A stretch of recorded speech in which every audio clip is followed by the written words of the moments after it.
is a presentation of the iRacing Esports Network.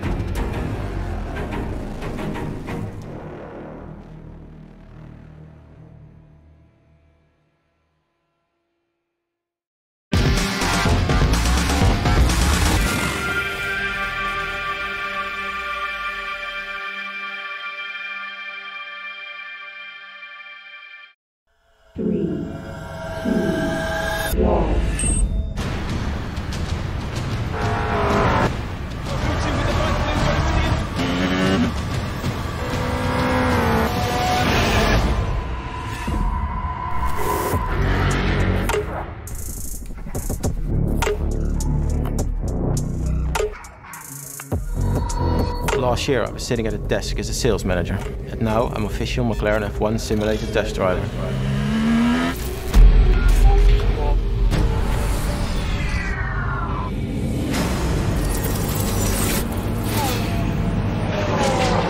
So it's 1.4 behind.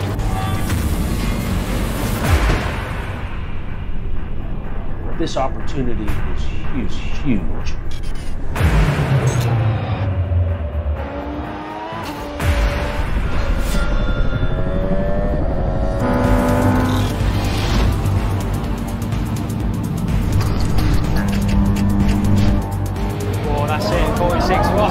That's faster than the factory McLaren driver, and he's done 6 laps.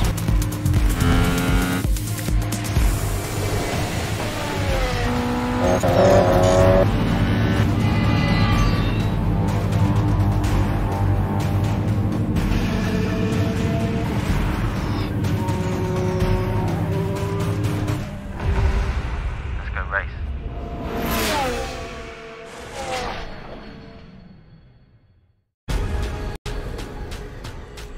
The most realistic online racing sim ever made. This is iRacing. Detailed laser scan tracks, fully dynamic real world cars, and over 50 series to choose from. 6 online world championships offering over $100,000 in annual prizes. This is the original esport racing game. This is iRacing.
Silverstone first held a motorsport event back in 1948, and it held its first Formula One World Championship race in 1950.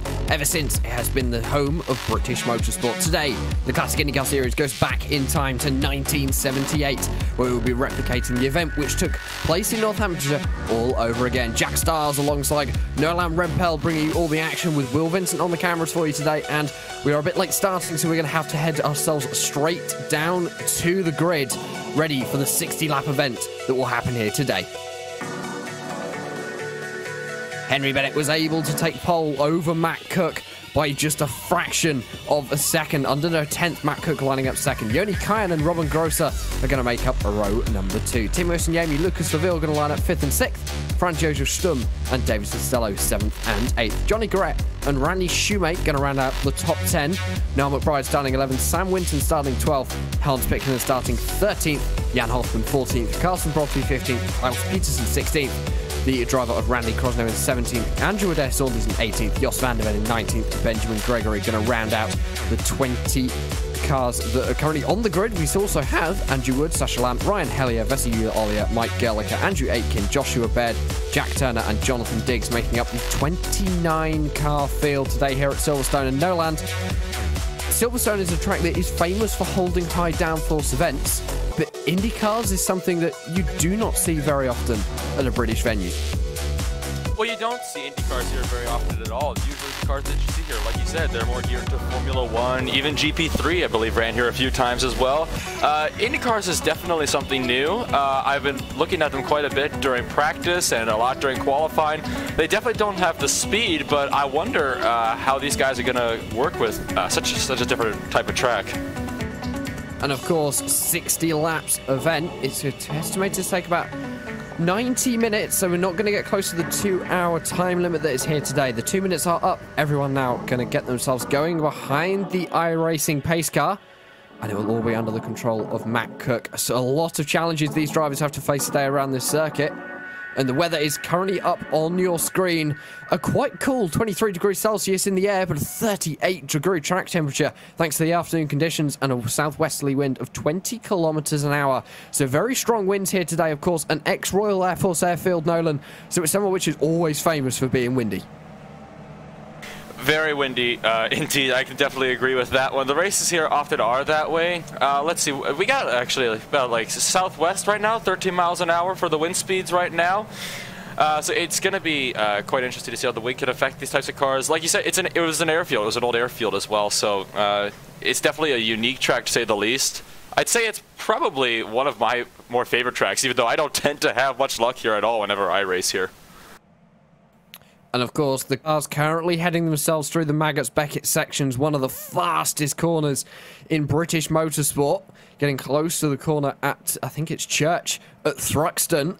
Maggots-Beckett, it's a very left-right, very fast. These cars, you actually won't be lifting at all, or a very slight lift to get yourselves through that section of corners. And then after you come out onto the chapel and onto the hangar straight, of course, named after the area of the airfield that used to be here, used to be home to all the hangars where they kept all the aircraft. And of course, anyone who does know Silverstone well will know that the Wellington Straight is one of the old runways, and one of the others can still be seen from above. It's nice to see that a lot of the circuit has still got the history that it once had, Nolan, with it being an old airfield, and they're using the names well to show that actually this is what it was used for. Of course, I remember when that straight that just came down, it used to be called the Hangar Straight. I believe it still is, actually. That's what it's showing here on my little website over here that I'm using. They're heading up now through Stowe, which is, of course, another very infamous corner, very, very quickly down through Vale right about now. They're not using that chicane that the modern Formula 1 guys use IRL. No, this is the historic Grand Prix layout, only ever used in the real world during the Silverstone Classic weekend that takes place every single July. It also means that there's going to be no Abbey chicane. Of course, this is the older version of Silverstone that we have here today. So it's going to be a quick flick left as opposed to that very tight chicane that can sometimes catch people out. And then, of course, running down to the bridge section. I was lucky enough to be at Silverstone just a few weeks ago, and I can tell you that the bridge section is still intact for anyone who wants to go and have a look. You can walk down the circuit. Curbs are all still there, and it is a lot steeper than you think it is. So the drivers currently heading themselves through that first section, through this last section, through Bridge, through Priory, and then onto Brooklands and Luffield. As they exit at Luffield, the pace car will duck himself off to the right onto the pit lane, and the field will be under the control of Henry Bennett, the Brit, bringing us round to the green. The orange 007. He is your overall champion for the 2018 Classic IndyCar Series. Can he top off the penultimate round of the championship with a win? In just under 90 minutes time, we will know. The pace car dives right. Henry Bennett stays at a steady pace as he heads himself through Woodcote. Past the hospitality unit, Bennett jumps. Green flag flies at Silverstone. Henry Bennett. A storming start from Joni Kainen. He's got himself past Matt Cook as they all head through Copse for the first time. Robert Grosser as well, getting himself up into third position. We got a car off in the background heading through Copse. I'm sure it's Andrew Adair Saunders, the number 4 machine, has had an incident through turn number 1. That's a very big incident. Looks like there may have been a couple of cars involved. Someone heading through the middle. There was contact ahead, and Saunders couldn't really do much about that there, Lolan. No, in that sort of a scenario, there's not a whole lot you can do. 2 cars make contact in front of you. He actually got dive bombed coming into that first corner by Krosno. Krosno, I believe we just heard he's out of the race, I believe. I could be wrong there. Yeah, Randy Krosno just getting a little bit hot into turn number 1. Jos van der Ven was the 3rd car involved in that one. Well, no, it wasn't Jos van der Ven, it was his teammate. So one of the 4X racing machines. Jos van der Ven has had issues, though, as they head themselves through the club and the Vale section. He's had a tangle with one of the Talk Freak racing cars. That is the driver of Sasha Lamp in the 42 as they head into the left-hander.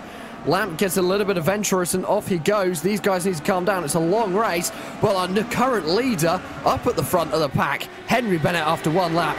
A storming start from him. Yes, and a very incredible start by Henry Bennett. Did a good job of kind of jumping ahead of these guys on the start of the race, but we could see Jone Kaihanan has picked up the pace now, and he's running right behind him, nose to tail. So I'm pretty sure he's probably going to try to make a move here coming on to that old Wellington straight as they exit these very, very fast left and right-handers.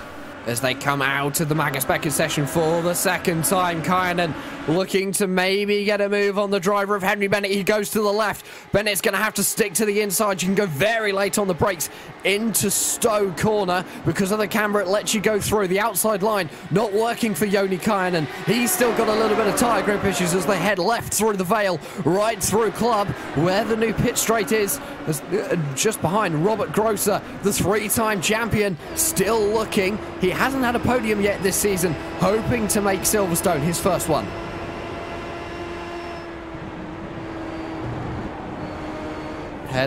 Heading himself through the Bridge and Priory section. Matt Cook, he did start 2nd, he's dropped back to 4th. He's under pressure from Team Western Yabe, but Henry Bennett going wide through Brooklands.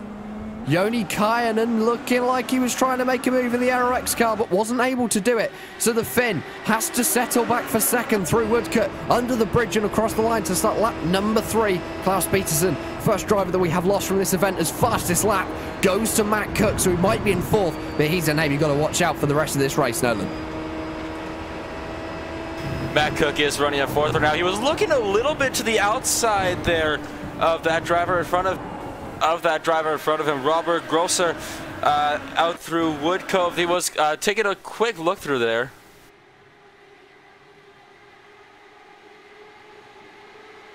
And we can see... Go on, Nolan. I'm sorry about that. 2nd place, looking to the inside of Henry Bennett again, coming through Stowe there, but didn't quite manage to get there to make the maneuver. He's really started to harass the mirrors, I would say. Oh, runs a little wide there off the curbs, coming out of Club. And as they head themselves through Abbey for the 3rd time, he's looking to the inside into Bridge. Under the bridge they go through the right-hander, 230 kilometers an hour. But Henry Bennett still holding off for the lead. Robert Grosser in 3rd position. He's looking, your top 4 currently covered by a cool, about a 2nd. And the top 6 currently covered by just under 2 seconds. We are now going to bring in Mr. Will Vincent. Well, good start to the race from these guys, and of course a long way to go in these IndyCars. Silverstone is a bit different to what they've been used to running the rest of the season so far. Yeah, indeed so. And what we've seen so far, it's been a clean start, but it's been a very tough start for a number of drivers with these cool track conditions. And what we're looking at right now is basically the driver of the number 77 machine trying to get himself to the race lead, and Henry Bennett is not used to this amount of pressure at the front of the field right now.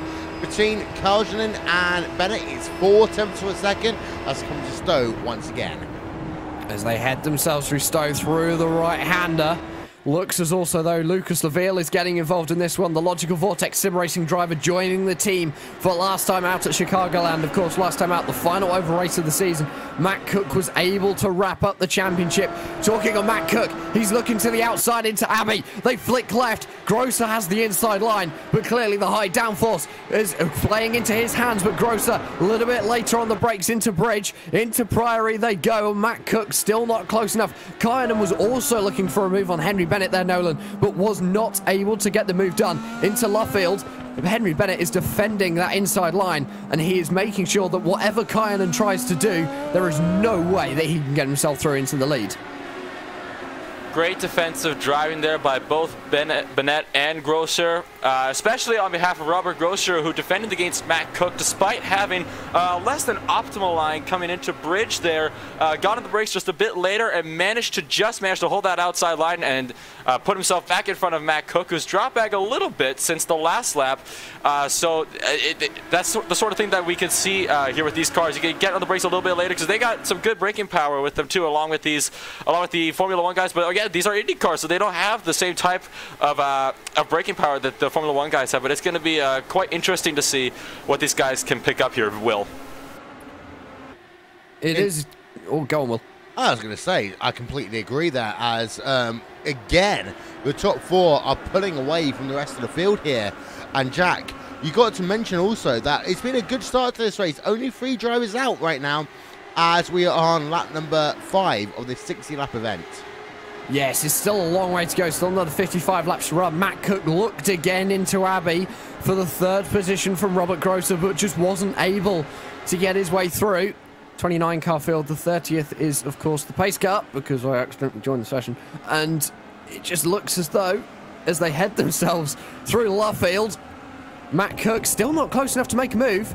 Nolan, but Logical Vortex Sim Racing is a name that, to IndyCar fans, it just rings in the head. It's such a successful team throughout this season. They haven't had the same amount of luck because the competition has gone up 3 notches in this series for 2018.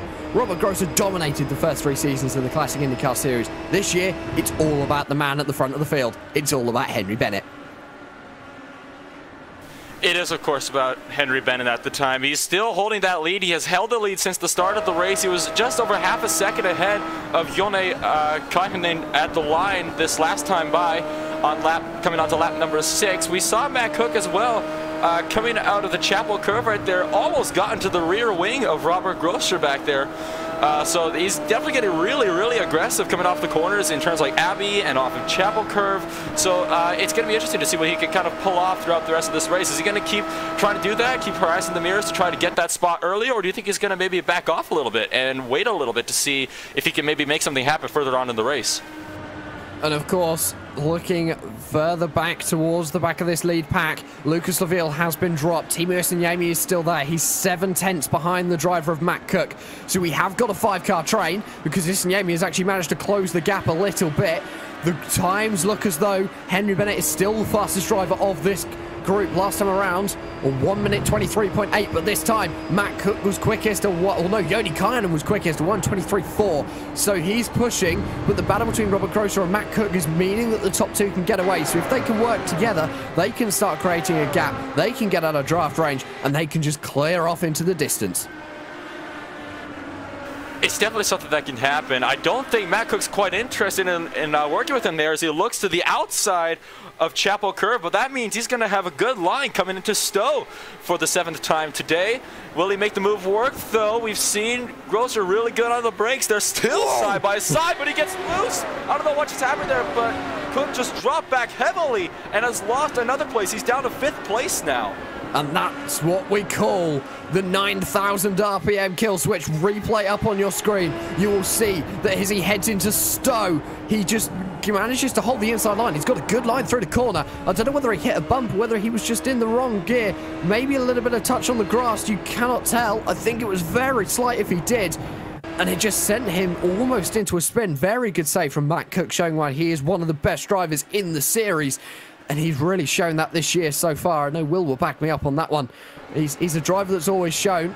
Although road courses, I would probably say he hasn't actually. I don't think this is I think this might be his first road course of the year that he's competed in. So for Matt Cook, he's still learning lessons on what it's like to actually have to brake for a corner more than just a little bit of a touch and turning left. Matt Cook is a driver who is phenomenal on the ovals. However, he has not, you're right, he's not had the experience in terms of the road courses in this car. Matt Cook is also phenomenal in terms of the overall IndyCar. But I would say here, Jack, he has got a little bit to learn in terms of road course racing in the CIS. Well, he had qualifying down to a T. He qualified second and was within a tenth of Henry Bennett, a driver who took the Winter Series between 2017 and 2018, which was all on road courses. Of course, the Classic IndyCar Series Winter Series is returning for the off-season between 2018 and 2019. Make sure to head yourself over to the iRacing forums to find all the information about that one. Of course, free entry, and it's always something you want to get involved with. It's slightly different as well, taking themselves to the shorter circuits. Brands Hatch Indy, I believe, is one of the tracks on the schedule, and they did have a race with IndyCar at Brands Hatch Indy once upon a time, Nolan. And I mean, for anyone who's familiar with Brands Hatch, was it 2 races? Yes, it was. Yes. And Brands Hatch is always a circuit which is exciting. Brands Hatch exciting. I love to watch the racing there, especially turn 1. Such a difficult corner to get right, that first corner at Brands Hatch. I would like to kind of go back to Matt Cook just a tad here for just a sec, if you'll allow me to do so.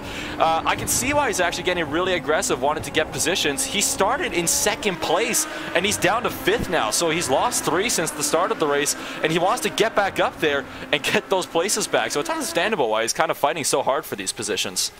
Biggest mover and shakers since the race started. Both 2 drivers are up 8 positions. One is Andrew Wood, and in fact they're having a good scrap in the mid-pack, clearly, because at one point Benjamin Gregory was up 8 and he's now up 6, so he's lost 2 positions. Vesiudal Ollier, the 996 in 17th position, has brought himself down onto pit lane. He's now tumbling through the field. He actually looks like he's got a fair bit of we got a slider through Stowe, slider through Stowe. That was Benjamin Gregory that just about went around. Amazing save by him. I'm sorry to cut you off there, Jack. That's not a problem. The Fitstyle Motorsport driver clearly having a few issues heading himself through the Stowe section of the course. He's dropped back even further, now back into 15th position after starting 20th. And in fact, actually, I'm going to spend a little bit of time talking about the mid-pack in the Classic IndyCar Series, Nolan, because it's always exciting racing, and it's clearly showing that today. The pack was a little bit bigger. Some of the drivers have dropped off, but we have a 4-car train for P number 12, involving Carsten Brodby, Andrew Wood, Hans Pitkanen, and Ben Gregory himself. I'm sorry, I'm trying to find this field right here. I got a little lost with myself here. But like you said, it's a 5-car battle for 12th place, so that could be a bit interesting to see how that will play out later on into the race. I think the 2 cars that are fighting the most for that right now would be Carsten Brodby and Andrew Wood, who is trying to work his way up there. He's definitely gaining some ground. There's about 6/10 separating the 2 drivers at the time. Yeah, it just looks as though the 2 guys are quite close on track at the moment. Between Brodby and Wood, they are currently separated by half a second. Wood and Pitkanen is separated by 4/10 of a second. Gregory's a little bit further behind, about 7/10 back from this. So 3-car battle for P number 12 at the moment. Seems as though it's nice and settled, although Battlefield lead, this needs a bit of attention, because Henry Bennett and Joni Kainen have managed to break away from Robert Gross to Timo Yami and Matt Cook. But Matt Cook, while we were talking about all that, has set the fastest lap of the race. He's done a 1:22.96. Matt Cook is on fire. Matt Cook is definitely on fire because he's trying to get back those positions, just like I talked about. He started in 5th place. He started in 2nd place, and he's down to 5th, trying to work his way up there. One driver that has made up a position is Joni Kainen, trying to work his way up to 1st, about half a second behind at the line. He's now running 2nd place, started in 3rd. Henry Bennett is still the leader of this race. He has led every single lap so far. The question is, will he be able to hold on to that lead throughout the entire race, Jack? We will have to wait and see. He has got some very stiff competition in the form of Joni Kainen. Kainen is looking into Stowe. He's not close enough this time to make a move as they head through the right-hander, down the hill, down through the Vale. That's a lot steeper than it looks on your screens, ladies and gentlemen. I promise you that one. Through Club they go, through the Vale. It's one of those sections which is always famous in motorsport because there's so many things happen into that tight chicane, and taking that tight chicane away and then actually putting in that high speed chicane, Nolan, makes it so much more difficult for the drivers because they have to think, am I actually going to make it through club? Because it's a lot tighter at 230 kilometers now than they probably think. Well, even with the original chicane that's there without the Vale chicane, it's still an incredibly tight corner to get correct. And then when you're going through there at such higher speeds than what you're used to, it's definitely easy to catch some of these guys off guard. I think we got a little battle for, I think that's 5th place back there. I could be wrong, though. I just saw 3 drivers getting really, really close to each other. And the new fastest lap of the race, 1 minute 22.783. That was set by Mr. 3-time, Mr. Robert Grosser, because he's not got much competition anymore. Seems as Matt Cook made his mistake. Cook still sitting in 5th, and he can't find a way past Timo Sanyemi. So Timo Sanyemi, Robert Grosser, the 2 teammates, could actually be playing a little bit of a game, trying to hold Matt Cook up and trying to get Robert Grosser away a little bit to cement that podium. Of course, 48.5 laps remaining in this event. Still a long way to go. And it is one of those things. For some of these drivers, it is an endurance race because these IndyCars, no driving aids. You've got the in-car controls, but they're not really something you want to be playing with on a road course. More suited to the ovals that we see earlier on in the season. Not going to see any more of them. We've got 1 more round remaining in the season. That's in 2 weeks' time, and that's going to be from Phillip Island. We're going to Australia for that one, but back to Silverstone. These drivers, they do need to be careful. A green flag run on fuel and tyres as well. We're looking at about 25, 26 laps, so fuel strategy is going to be very interesting today, especially when it comes to the splash and dash towards the end. This is one of those tracks where fuel can be a very critical thing to get exactly right. You misjudge it by 1 lap, that's your entire race thrown out the window right there. So pit stops is definitely something that we're going to be looking really closely on. Matt Cook running a little wide through turn 1 of the Copse corner, so just a tad wide, but he's definitely keeping good pace. He's really flying through Beckett's and the Chapel curve right now, trying to close in on Timo is. I'm sorry, I don't know how to pronounce that right now. Could you help me out there, Jack? It's coming down. Timo Sanyemi and Joni Kajanen, the Finnish driver, coming down the hanger straight that time. Henry Bennett was weaving left and right, trying to break the draft. That's something you don't see very often, but you're seeing it here today, ladies and gentlemen, as they head themselves through the Vale and the club corner once again. Lap number 13. And of course, the Silverstone circuit, always famous. And actually, I'm going to quickly talk about the corner they're currently heading through. Abby, once upon a time, there was no chicane there. That has been used many times before in the early 90s. Was used throughout the 90s, not so much towards the end of this configuration's lifespan. And of course, in 2010, it was changed to have the right-hander and heading into the new complex. But Robert Grosser would all of a sudden, because Matt Cook now isn't involved in the battle for position number 3. Robert Grosser's managed to get his foot down, and he's caught up to the 2 leaders, so we now have a 3-way battle for the lead. We've also got a pass for 4th. Matt Cook finally made that move and managed to get himself up into 4th. He stepped to the outside of Abbey, and when he came down through a bridge, he had the advantage, and he used all the braking power through Brooklands and Luffield, and he finally managed to get that position done on the front straightaway. So brilliant driving by that number 46 car. As I'm going to look back to this 3-way battle for 1st. And the 3-way battle for 1st still looking nice and strong. Robert Grosser not quite there at the moment, but Joni Kajanen, he's within half a second. The gap between himself and the driver of Henry Bennett is half a second as they head themselves through Stoke. It was a little bit less down the straight, but the lap times last time around, it just looks as though Henry Bennett has got the edge by a few tenths, and those few tenths is going to be important as they head through the remainder of this race, because a 10th here and a 10th there means that he can get that lead battle out, and he can not have to worry about Joni Kajanen actually trying to have a challenge for the lead. He can just worry about his own race, his own fuel strategy, making sure that he sees that checkered flag in 46 laps time. At this point in time, I think Henry Bennett is kind of exactly where he wants to be. He's up running up front. I think he wants to pull away just a little bit more, because at the last time when we were coming on to lap 14, he was only half a second. There was only half a second separating between him and Jone Kaihanen. At this time, there is, it's closing even more, a few hundredths of a second now. 0.552 separating first and second at the line, so he definitely wants to pull away a little bit more, but I feel like he's kind of where he wants to be. Started first, he's leading first so far. We're coming up to like the quarter mark of this race already, so that must feel really satisfying to be able to hold him off for so long. Matt Cook, he's managed to get his way past Timo Tanyemi, and he is chasing the purple times. 1 minute 22.655, your fastest lap of the race so far. Don't expect it to be too long until Matt Cook gets his way back up towards this lead battle. Current gap between himself and the driver of Robert Grosser in third is 2.8 seconds, and that is very quickly coming down, because last time around he was 4/10 quicker. Andrew Adair Saunders is down onto the pit lane. He has had a few issues. I am going to go and find out what's happened to him as the leaders head themselves through Abbey. Matt Cook is definitely a driver that we're going to have to watch out for when he catches up to the rest of these guys. It's shown, the purple lap times, it's definitely shown that he was being held up by his own teammate there. So that's probably not too pleasant to feel about that. But I think teammates, they'd probably be working together, not one trying to hold up the other. But now that Matt Cook's got cleaner air to work with, he can use the car's power to get up to these guys much, much quicker. I think at this point in time, I'd suspect he'll be catching them probably within 6-7 laps or so. That's just a rough estimate for me.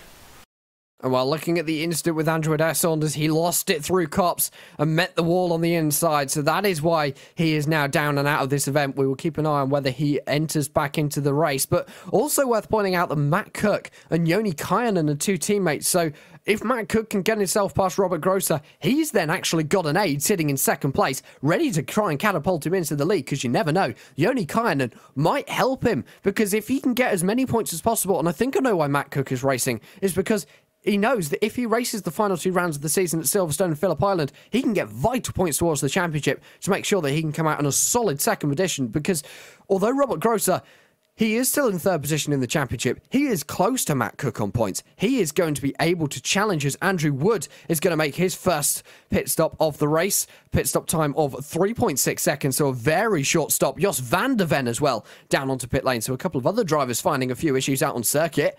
But for Robert Grosser, he's got to be scared, because he's in an aero expansion sandwich here, Nolan, and that could play into his hands, and also into the championship, into Matt Cook's hands more than anything. Hey, you're absolutely right there. I'm keeping a close eye on Kaihanen here. He's definitely closing the gap. He's within half a second, and it's getting closer every lap. So I think in the next little while, we can expect a move for the lead here, which would be huge for Henry Bennett, who wants to keep him at bay for as long as he possibly can. I think it's going to be a crucial strategy when it comes down to the pit stops, because you said I think it was like a 23-lap window for the pit stops. We're coming up on that point. We're coming up on that point in the race, so it's something to watch for sure. And it's that pit stop window that's going to be important. Silverstone as well has a very tricky pit exit that could cause some issues if some drivers are coming side by side out of cops, because you rejoin straight onto the racing line at very, very high speeds. And it is something that you have to be careful of. But of course, there is an escape road that you can use to the right that will give you a little bit more time. But that then spits you out into Maggots and Beckett, a place that's even worse to try and rejoin the track. And it's not something you want to try. Silverstone pit lane, of course, the famous Garage 11 with the marble stones from McLaren Formula 1. And in fact, actually, a little bit of trivia for those of you watching. If you go into those garages, you can actually find bits of the floor which has been chipped up by people who have gone in there over the years in club events and want just a little bit of history with the McLaren flooring that they put down. Because, yes, they stripped up the cement floor in the garage and laid their own tiles just because they can. Wow, impressive lap by Joni Kaihanen, closed in by 2/10 that lap, so he's right on him now. He's hungry for the lead, I think he could be. 0.212 separating them at the line, and they're coming up on a lapped car here, so I'm pretty sure that's going to play into things as well. Maybe Bennett's going to be, get held up by this lap car. Looks like he's going to let him through nice and clean. Oh, move for the lead. Heikkinen on the inside of Bennett. It's going to be close coming into Stowe. I think Bennett's got the line, though, for sure. Oh, I'm not sure whether he has. And Joni Käänen moves himself up into the lead. Henry Bennett dropping back to second. In comes Robert Grosser. He's trying to get a chance of moving himself up one more position. But Joni Käänen, your new leader, he's taken away from Henry Bennett for the first time in this event. And Bennett has now got a lot of work to do. It's something that's taken Käänen 17 laps to be able to achieve. But he might go down to third because Grosser's looking to the inside into Bridge. Grosser's still on the inside through Bridge. But Bennett still got the line to manage to hold off that one. That was an exciting few corners there, Nolan. Incredibly exciting. Grosser running a little wide. I think might have a little bit of a brake lockup coming into that second to last corner there, Brooklands. And he's hot on his heels coming out of Woodlands onto this front straightaway once more on lap number 19. Over a second has Hagen has just expanded his lead by over a second in that lap after starting that lap in second place. He must have a switch in his cockpit that means that he can just turn on the afterburners and disappear off into the distance. Henry Bennett, all of a sudden, he's now out of draft range. If he's going to get this gap back, it's going to be in the pit lane. Because I promise you, once you lose the draft round here, you've got no hope of getting it back unless you're at least 5 kilometers an hour quicker through the corners. Into Stowe this time. Robert Grosser with the draft, but wasn't able to make a move down to the inside. I'm pretty sure he was looking, though, for the German. Wasn't able to get past the Brit as they head themselves through the Vale once again. Käänen is absolutely checked out of this race. He is just gone. As we can see Matt Cook closing into third place. Now Grosser's in the middle of Matt Cook and Henry Bennett. He's trying to get up to Henry Bennett while trying to fend off Matt Cook at the same time. So things are about to get really, really dicey in a lap or two. It's going to be very exciting to watch. I sense a really heated battle coming on. And I think this battle is going to be one that you need to watch throughout this event, because half a second behind this one is Matt Cook. And Matt Cook is always an exciting driver to watch when battles are involved. Heading themselves across the line, they're going to start lap number 20. 41 laps remaining in this event. One more and we will be at 1/3 distance. So the drivers are already a third distance down. They've got a little bit more to go. Expect pit stops to start in the next 5 laps. 23 to 25 laps is the pit window if you're running in clean air. If you're running in a draft, might be a little bit longer because you can save some fuel. And of course, we did have the opening lap where everyone was running it a lot slower, but they would have used a litre of fuel. So the fuel strategy might be a case of having to go one shorter on this stint, Nolan, as opposed to the stint in the rest of the event. But of course, looking towards, it does mean that you aren't going to get a full stint throughout the final laps. You're going to have to make a splash and dash to get to the end because a 30-lap stint is not able. So it's going to be a 2-stop race.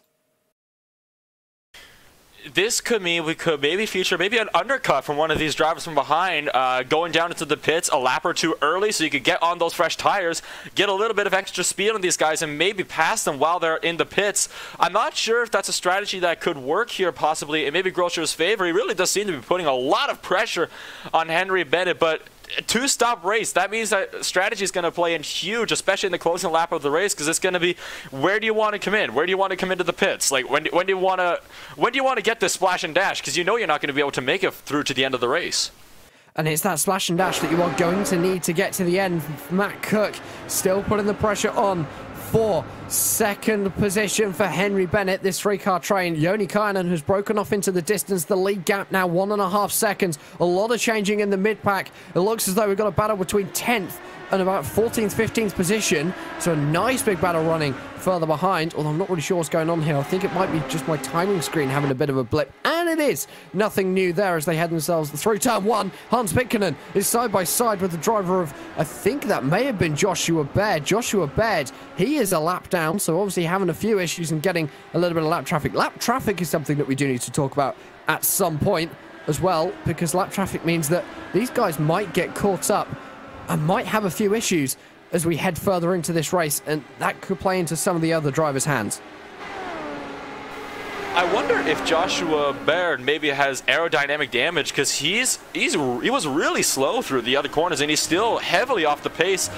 Looking up a little bit towards Jan Hoffman, running in 10th place. He's having pressure from behind. Hans Pitkanen running in 11th right now. They're running about 3/10 apart from each other, 6/10 at the line, but definitely closer than that. He's got a draft coming into bridge, looks at the inside, not close enough to make the move just yet. Not just yet, but expected to come in maybe the few following laps. You never know what could happen as they head themselves, the leaders, or battle for second position, head themselves through Maggots and Beckett's once again. Through Chapel, they come out onto the hangar straight. And I think this draft, I don't know whether Robert Grosser is going to be close enough this time. He's within 3/10 of Henry Bennett. Well, I wouldn't say they're close enough to actually get a late break dive into Stowe. It's definitely not.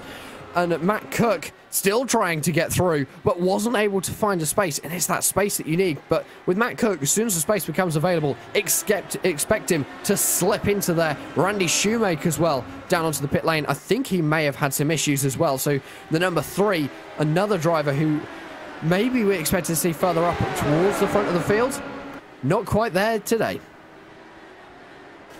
We do have drivers beginning to come down onto pit road because we're coming up to that pit window. So it's going to be a little interesting. What do you think Robert Grosser is going to make a dive to pit road? I suspect he might not try an undercut because he's right there with Henry Bennett. So I don't know exactly what his strategy is going to be, but I might actually dare to try an undercut here to maybe get around Bennett. Or if I was Matt Cook, I'd definitely try that because Matt Cook, it seems he's just being held up by these guys at this point because you saw how quickly he charged up with just about no help at all. And it's that speed that Matt Cook has, and I think for him, he just needs to get that refined as they head themselves through Maggots and Beckett's once again. The pit window is now open on lap 23, so these drivers are available to come down. This is when we'd expect them to bring themselves down onto the lane. For Robert Grosser, Henry Bennett, I think their strategy is going to be run as long as possible. Same with Joni Kayanen. For Matt Cook, I think the undercut might just work. If he can take that half a second less of fuel, that's already him up into 3rd position. Sam Winton from 11th position, the next driver down onto the pit lane in the number 17 machine. We have had some drivers down. Andrew Wood has made 2 pit stops so far today. He has had the most. Everyone else looks as though they are a non-retirement. So the retirements so far in this event: Ryan Hellier, Andrew Aitken, Andrew Adair-Saunders, Vessi Euler-Ollier, Sasha Lamp and Klaus Peterson, both finding issues in the opening stages. We will see what the leaders did this time around, whether they bring themselves down onto the pit lane. Some drivers, the likes of Sam Winton, Randy Krosno, going for a 22-lap stint. Whether we'll see some more drivers go a little bit longer. Joni Kayanen stays out. Henry Bennett stays out. Robert Grosser, he's going to go for the undercut, actually. So this is an alternate strategy to what I predicted. Robert Grosser down onto pit lane. The question is, where is he going to come out of pit lane, and will he be able to make up enough time on the fresh tires, perhaps, to get back up there? That's what I'm wondering. That's the risk of an undercut, is you risk losing a lot of momentum and time on the pit lane, especially if you make a mistake, because at least if you come down with the leaders, you're with somebody that you're fighting with, so you know that you haven't lost too much time. When you're in the pit lane in an undercut, you have no idea where you're going to end up, which is one of the big, I guess, one of the big risks of taking that sort of strategy as he exits off of pit road. Now, we're going to see where he ends up. It looks like he's ended up in 5th place on the timing screen, but I think it's a little bit lower, maybe 7th. He has come out in 6th position. Franz Josef Sturm has brought himself into the pit lane from 7th position. So Robert Grosser out into 6th. He is the 9th, sorry, actually my timing screen is just updating. So he's going down to 9th position, but everyone else ahead of him has not pitted yet. Joni Kayanen, as he heads himself through Priory, we will see whether he brings himself down onto the lane with 36 laps remaining. You never know. One of these drivers might throw a curveball and pit at lap 30 and manage to do it on 1 stop. I very, very highly doubt it. The only way we'd see that is if we had a caution. Joni Kayanen, your leader, pits. Henry Bennett from 2nd pits. Matt Cook, he's going for the overcut. He's going for one more. So he's going for the extended stint for as long as possible. Clearly finding some fuel that maybe isn't there for the other drivers. But Joni Kayanen staying out. Timo Sinyemi as well staying out. So Matt Cook, your new leader in this event. I'm not quite sure what to think about that strategy by Matt Cook. I don't think that was the best strategy. Of course, we'll have to wait and see how it plays out. I probably would have come down when it is, because of course you don't want to stay out too long, because you'll end up losing time the longer you stay out there. I'm not quite sure what to think of that. That's certainly not what I was expecting to see. Henry Bennett out in a time of 10.2 seconds. That means that he has jumped the driver of Joni Kainen, because Kainen had an 11.5-second pit stop. So for Henry Bennett, he's managed to get himself a gap of around, I would probably say, almost a second over the Finn. So he's back in the driving seat for this one. Lucas Laville in 5th position, clearly showing that the strategy of not pitting early is working. He's done a 1 minute 22.3 as the fastest lap. That was while the tyres were probably barely looking like they were new. They're very much second hand on the drivers that haven't pitted so far yet. Matt Cook, 25 laps into his stint. He is going to be pitting this time. No, he's not. He's going for 26. Matt Cook goes one more. Timo Sinyemi heads himself out of left field, stays right. He's going to duck himself down onto pit lane. So both the Logical Vortex cars now onto pit lane. I'm a little dumbfounded at this point. I thought Matt Cook would have come down for an undercut. If anything, he's been showing that he's had a lot of speed in the clean air, and I think that's kind of what he needed, was a tad of clean air to work with in order to get around 3rd or 2nd place. But he's staying out for as long as he possibly can. It's definitely a unique strategy. We don't often see that sort of thing occur in this series, so I don't know. I honestly don't know what to think about this at this point. And it's something we don't see very often. The driver of Timo Sinyemi is away. 12.2 second stop for him. Matt Cook, obviously still out on circuit, currently heading through the Vale. Hans Pitkanen onto pit lane as well. 17 seconds. He's now stopped. He's getting new tyres because the tyres and the fuel are done at the same time in IndyCar. Hans Pitkanen is now down and away. And a time of 11.4 seconds. So far, the quickest pit stop goes to the driver of Ben Gregory, an 8.6 second pit stop in the midfield, currently running down in 10th position. So he's the final driver in your top 10. Obviously, once everything starts to settle itself out, we will run you through your current positions and where everyone sits. And as that was once Matt Cook brings himself onto the pit lane, which he will do this time, to 26 lap stint for Matt Cook. And Matt Cook, I think he might have gone one too far because he's out of fuel. Can he make it to his pit stall? I'm not sure. But for the driver of Henry Bennett, Joni Kainen has got past. Henry Bennett once again, so Kainen back into the driving seat. But Matt Cook, he's out of fuel. This is going to lose him a lot of time. Any chances of a victory, boom, out the door. I feel bad for Matt Cook because he won the race. Correct me if I'm wrong. I think he won the race 2 weeks ago at Chicagoland, but it's so unfortunate for him because he was running so strongly in the race, and now he's going to drop back even further than he bargained for. He bit off a little bit more than he could chew. I kind of thought something like that was going to happen. He's been pushing way too hard to be conserving fuel at this point. It just boggles my mind that he's such a great driver and misjudges it just like that. It's definitely the last thing I expected to see from such a talented driver. So Matt Cook drops himself down to position number 4. He's left in the clutches of Timo Sinyemi and Lucas Laville. And in fact, I think he might even be 6th once my timing screams update. But Joni Kainen clearly doing something to get himself past Henry Bennett. I think we missed that. Probably a little bit too late to go back and have a look and see how that happened. So Kainen back into the race lead. Henry Bennett got just under 2 seconds over Robert Grosser in 3rd. So for Robert Grosser, he's sort of on his own now. He's got about 6-7 seconds back to the driver of Timo Sinyemi in 4th, and 2 seconds ahead to Henry Bennett.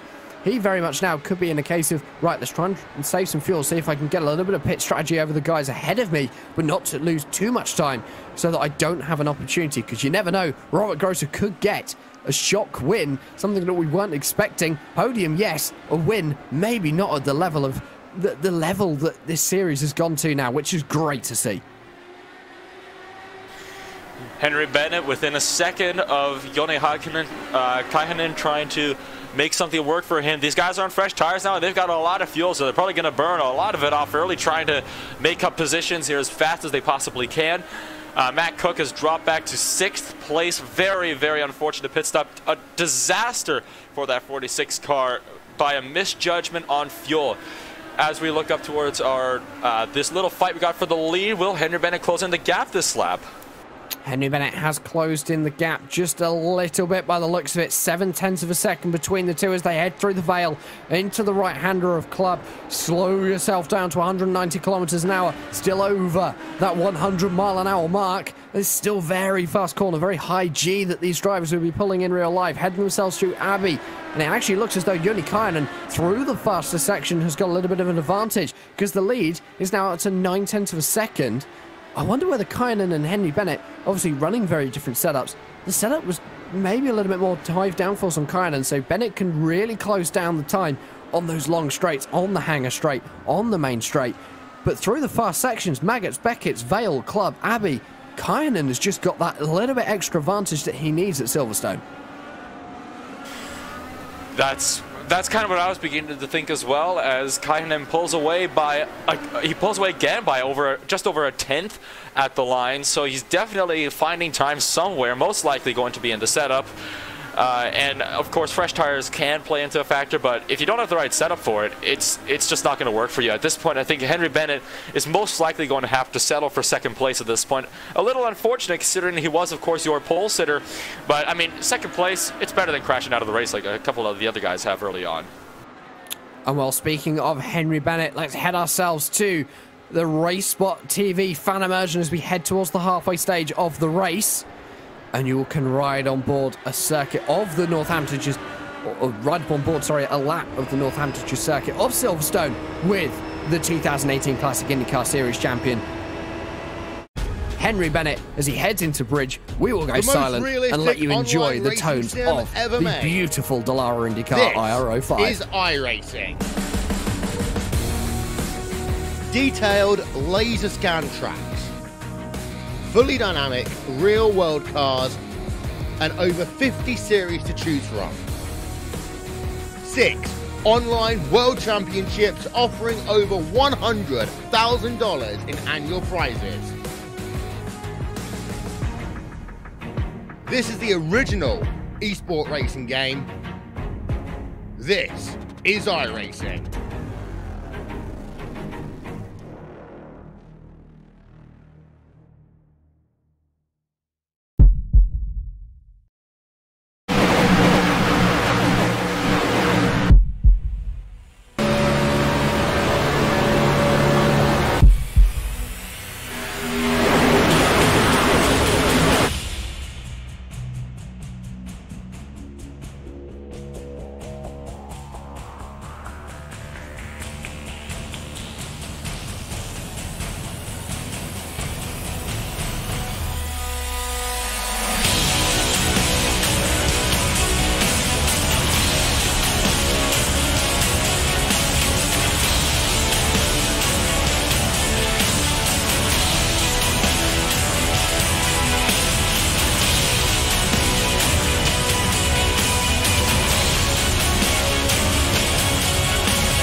Last year I was sitting at a desk as a sales manager, and now I'm official McLaren F1 simulated test driver.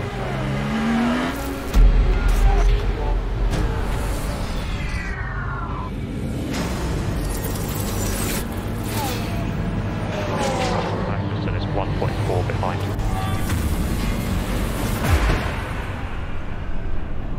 This opportunity is huge.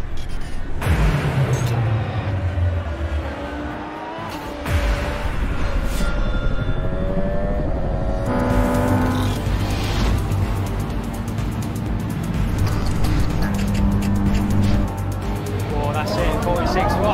That's faster than the factory McLaren driver. And he's done 6 laps.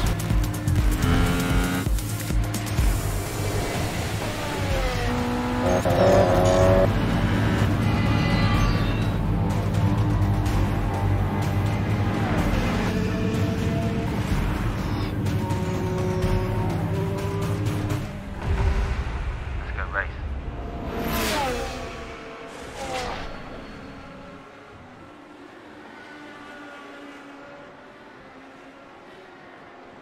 Here at Silverstone for the penultimate round of the 2018 Classic IndyCar Series, currently led by the number 77 machine of Joni Kynan for Aero X Banshee, but close behind is the 2018 Series champion. Oh, we got a Henry slider. Bennett. Sorry, we just got a slider. Lucas Laville just went around, allowing Matt Cook to take 5th position. So sorry to cut you off there. I was just focusing on that battle through our fan immersion, and Lucas Laville just completely lost it on his own. Just looks as though the rear stepped away from the number 2, and around he went. There was a half spin, wasn't a full spin, but he did have a nice slide, and those rear tyres would not have liked it that much. Robert Grosser in 3rd position, still a 2.5 seconds behind, but Matt Cook and Lucas Laville, they are within a second of one another, but I wouldn't expect it to stay that way for very long. I expect to see Matt Cook disappear off into the distance. For the last time around, Lucas Laville was faster. This time, of course, he is 2 seconds slower, but that's because he had a little bit of a scary moment through club. Can someone please send some new underwear down to the Logical Vortex Sim Racing squad, because I can tell you one thing, there is a Frenchman who is going to need it in 27 laps time when this race comes to a close. And Nolan, still 27 laps to go in this race, still one more pit stop to make. It's a long way for these drivers to stay concentrated and make sure that they can still be there come the end of this race.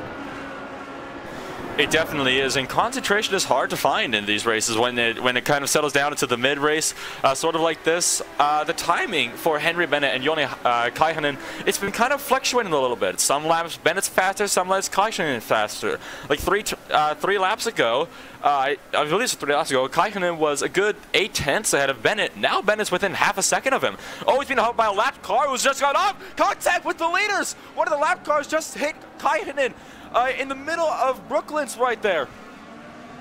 That was the number 45. That was Jonathan Diggs as he headed himself through Brooklands. Kynan got wide. Diggs went off even further wide. Slight contact between the two. I'm not sure whether it's really affected him that much. Oh, as they head through what? Bennett's around! Oh my word, through cops this time. Henry Bennett goes wide, goes sideways. He collects Joni Kynan. Both are going to have heavy damage because that is not somewhere where you want to make contact. This means that Robert Grosser all of a sudden is back into this battle. Grosser currently sitting in 2nd. Henry Bennett out of the event. Henry Bennett, the favourite for the win in my mind. Our pole sitter here at Silverstone. He's gone. Absolute catastrophe for Henry Bennett. I thought for sure he was going to be able to pull off a win here, and it just all disappeared. Maybe got a little too aggressive trying to make up time once he took the lead. I've done it myself. It's very easy to kind of get it into your head. Once you make up a position, get the heck out of here. And I think he tried to do that, just got his foot down there a little too early. As we can see, Robert Grosser closing the gap heavily on Joni Kynan. Down to within half a second, if I would say, and oh my goodness, I'm dumbfounded by what just happened. That entire last lap, just, oh my goodness. Grosser looking through Brooklands. He's going to be looking again, I believe, coming into Cops. He will have a look into Cups. Grosser, this could be the way that he takes his first win of the season. It's basically just fallen straight into his lap because he is there to pick up the pieces when everything else goes wrong. Flick right into Cups, 220 kilometers an hour, one of the fastest corners on the circuit, and it's a very quick corner for these drivers and not much room for error. Heading through Maggotts and Beckett, Joni Kynan clearly got some massive downforce issues. Jonathan Diggs ahead. He was who caused the issues coming through. Brooklands just a few laps ago. He stays right. He gets out of the way, but Robert Grosser with the draft, looking right. He's going right, and he's going to breeze his way past Joni Kynan. Robert Grosser, Mr. 3-time, moves his way up into the lead. He's going to go deep into Stowe. Kynan looking once again down to the inside, but Robert Grosser slams the door on the fin and gets the move done. Robert Grosser up into the lead, and now he's got the perfect opportunity to pull off into the distance. Could we see a logical vortex sim racing 1-2? Because Timo Isoyemi is in third, and if Joni Kynan has got the problems that he has, that basically now gives the position to Timo Isoyemi as long as he can be there by the end of the race. So things just really kicked up a notch here as we're about to cross over onto lap 37. Robert Grosser is in the perfect position to just absolutely tear away with this lead if Kynan has got downforce issues, which I wouldn't doubt he has, because he took 2 hits to the side pod, I believe, of the car within a lap, half a lap even, of each. One with Henry Bennett and the other one with that other lap car that he collided with. So absolute heartbreak for Kynan, and especially for Henry Bennett, and no doubt a pleasant surprise for Robert Grosser. For Robert Grosser, this is the surprise that probably he wanted. He's going to be looking the number 1 in position number 1. He's got a little bit of traffic to deal with ahead. No, he hasn't. He's in the clear. I was looking at his teammate of Timo Isoyemi. Timo Isoyemi has some traffic to deal with as he heads through himself through Maggotts, Beckett and Chapel for the 37th time. 23.5 laps remaining in this event now. So we're getting close to the 2/3 stage of this race. The final third will be... It's always the third that you have to be very careful, because the drivers are going to start to be getting fatigued. They're going to be starting to wear down just a little bit, and it will also mean that everything is a little bit more spread out. Lap traffic becomes more appropriate. The number 74, Randy Crosno, has stopped coming through the Stowe and the Vale. He has taken himself back down onto pit road. What's happened here? He's gone through the corner. And yep, he's just gone wide and lost it on the grass. So he's headed himself into a wall. Not something you want to ever see. The Silverstone walls are very unforgiving. But Robert Grosser now, Nolan, a 2-second gap up at the front of your field. 2 seconds, and no doubt going to expand rapidly. I'm looking back, we got a little battle for a 6th place here. Front, Josef Stum and Johnny Garrett are dueling it out. They were within 4/10 of each other coming on to lap 37. They're running 6-7 right now, coming in through, I believe they are coming in through Brooklands right now. We are going to have to step aside for just a few moments here on the iRacing Esports Network, ladies and gentlemen. Do not go anywhere. We will be back as quickly as possible with the remaining 23 laps of coverage from the penultimate round of the Classic IndyCar Series from Silverstone.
I'm Dave Kemmer. I'm the CEO and CTO at iRacing.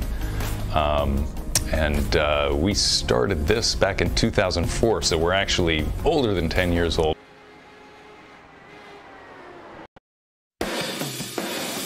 I'm Dave Kemmer.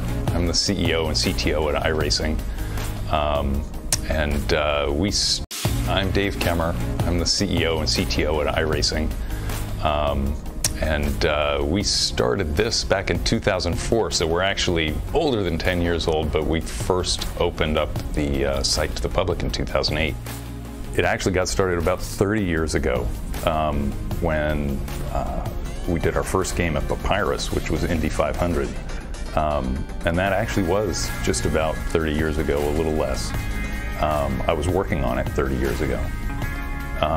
And that just, led to IndyCar racing, NASCAR racing. We eventually did Grand Prix Legends, and then we took that Grand Prix Legends engine and put it on NASCAR 4, NASCAR 2002, 2003.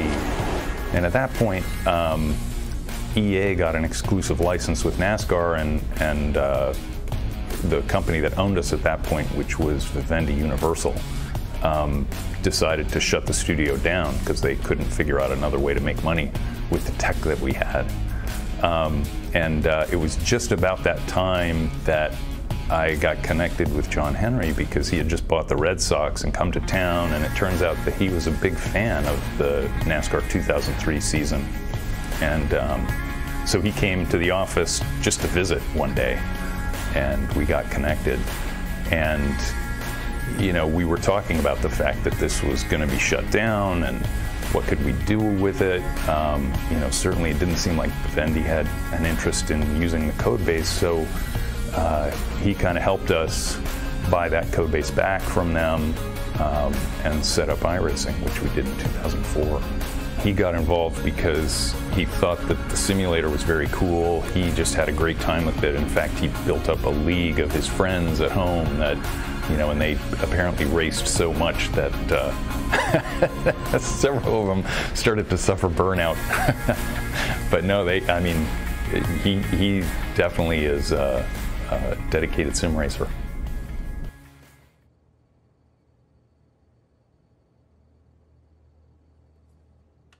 He's typing! He's typing! He's got it! He's got it! It's a new line of code! I'll get my code. There were a few things that we wanted to try to do when we were starting up iRacing that would be different than what we had done before. One was to make a web-based service for multiplayer. It just seemed like a natural way to be able to market and reach people directly rather than through a store or selling a box. John was very interested in building a sport, something that actually where there were rules and a sanctioning organization where it would really feel like what you're doing in the sim was meaningful.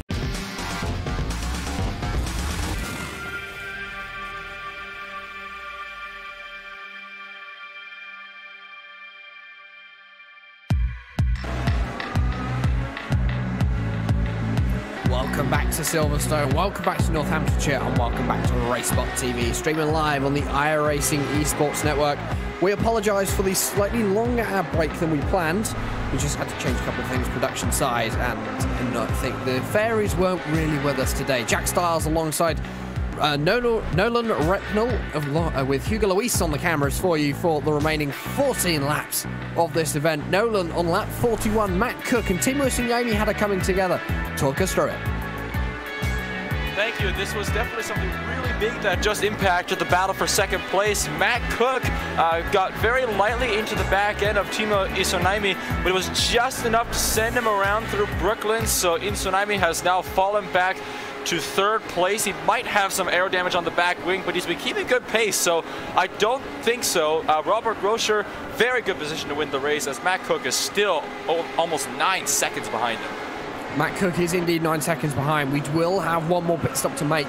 Robert Grosser now heading on to the 24th lap of his stint as he crosses the line this time around. He's heading himself through Bridge and Priory at the moment. So for your race leader, for the #1 driver, he has, of course, still got 13 laps to go. He is going to need a splash and dash to get to the end, but I have a feeling he'll be bringing himself down onto the pit lane this time.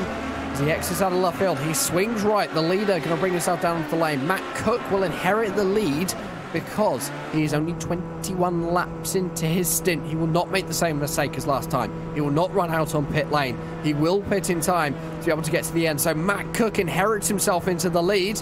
The number 46 machine, although he is still yet to pit. Expect Robert Grosser to take that one back. He's going to bring himself to a stop right now towards the end of the pit lane. Up onto the jacks he goes. A fresh tank of fuel, fresh set of tyres for the final run into the finish, Nolan. This is very important now. Every second is going to count for these drivers because the more seconds they lose on pit lane, the less they're going to spend out on the track doing 280 kilometers an hour. Yeah, every second can count on pit road. Races can be won and races can be lost on pit road. I still think that Robert Grosser, even after Matt Cook's pit stop, is going to be in a very safe position to win the race. I'm not sure. Maybe Matt Cook will bring himself down earlier and go for the risk. I would actually might want to do that if I was Matt Cook. I might bring it down to pit road as soon as possible, get that splash and dash, and maybe get that over with as soon as possible, because Robert Grosser's got a bit more fuel to burn, I would suspect. And not to mention, I don't know if Grosser took tires or not, but if he did, Grosser's also running on fresher tires than Matt Cook at this time. We are coming around with 12 laps to go this time by, so we are in the closest stages of the race. So I feel that things are about to get really, really exciting.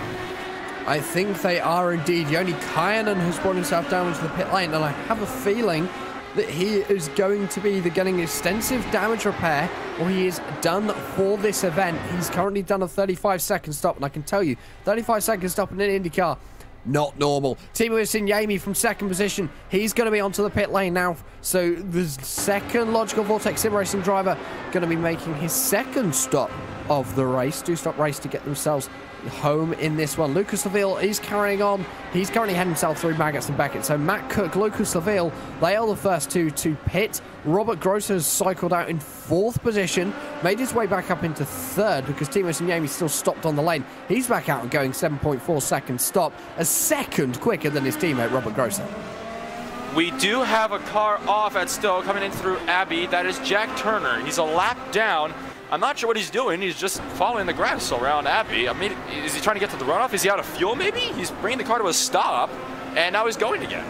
It looks as though Jack Turner's had a bit of a spin coming out of Stowe, heading down the Vale. He's got himself off the track. Sensible driving by the 55. He has got himself back going again. I thought it may have been he was applying for the... Oh, go on. Oh, I think I might have just seen it. Yeah, big battle for ninth place. Ninth place between David Costello and I think there's Benjamin Gregory right ahead of him here. No, sorry, that's Jan Hoffman that they're fighting for ninth over right now. And Matt Cook, the leader's right behind them, and he just about got involved in all this. That battle's moved after this battle for eighth place now, but that was really antsy. I just about thought they were going to go 3 wide in through left field. Well, Matt Cook is on pit lane. Lucas Laville from second position is also on pit lane.